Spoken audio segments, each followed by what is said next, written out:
Hey y'all, thought I'd jump on here before I lose the natural lighting out here.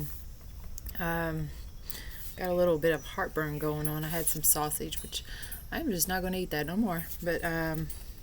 So I might be drinking some Keeper every now and then, which is really good for your gut. It's fermented. Um, yeah, so I don't really know what, but it's good.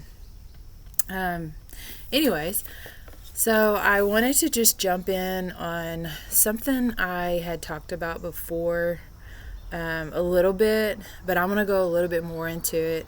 Um, so it's the thing that I find the most challenging, um, and some of you might feel this way too.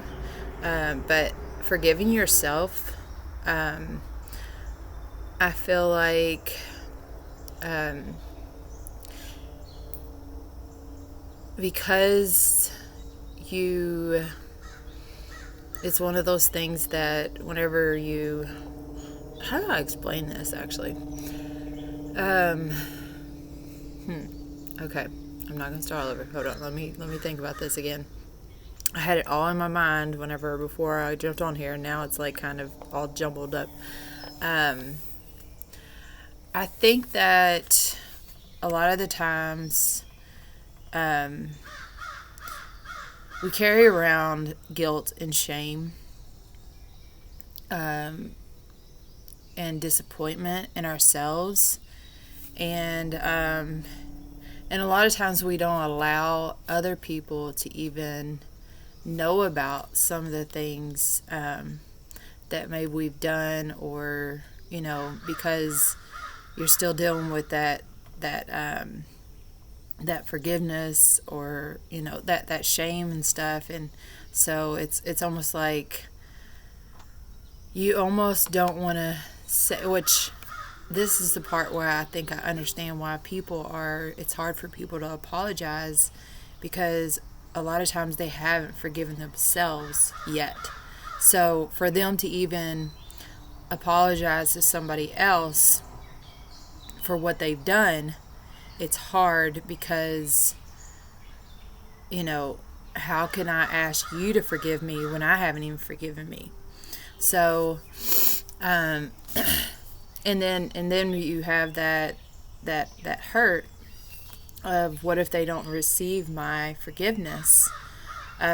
So it's a hard thing, whenever you feel like you you need to ask for forgiveness, but at the same time you got to forgive yourself too. So it's a it's a slippery slope. It's hard to, I think, sorry for my thoughts being kind of jumbled right now. I think it does allow the other person freedom to express themselves, and how they feel. I think that, whether you've had time to process your forgiveness, that's actually somewhere you can start. Apologizing to somebody, just saying, "Hey, you know, um, I don't expect you to, forgive me right now because I know that, I've hurt you. Um, I'm still trying to forgive myself as well, you know." So I think it's just admitting that and allowing them that time, saying, "I'm sorry for hurting you, and sorry for, myself," because they'll forgive you, but you may still be carrying the guilt and shame on your own. Um, so it's opening that door to the other person, and then also, like, if there's ever, so as parents, we do the best that we can. We with what we had. I became a parent at the age of 18, so I was just doing the best I could and with what I had. So for me, now looking back, I feel like there are a lot of things that I didn't quite hit the mark, and I probably could have done better.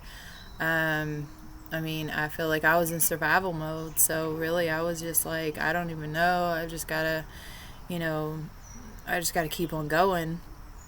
And, by just opening that door and to your, like your daughter, your children, and, and just let them know that, hey, you know, I probably said some things or did some things that could you could be still carrying around, and you know I just want you to know that you can come to me and talk to me, and you know it might be hard at first to process it because yeah we don't it's hard to know that some of the words that we've said or something that we did had a negative impact on somebody else's life, and that's hard.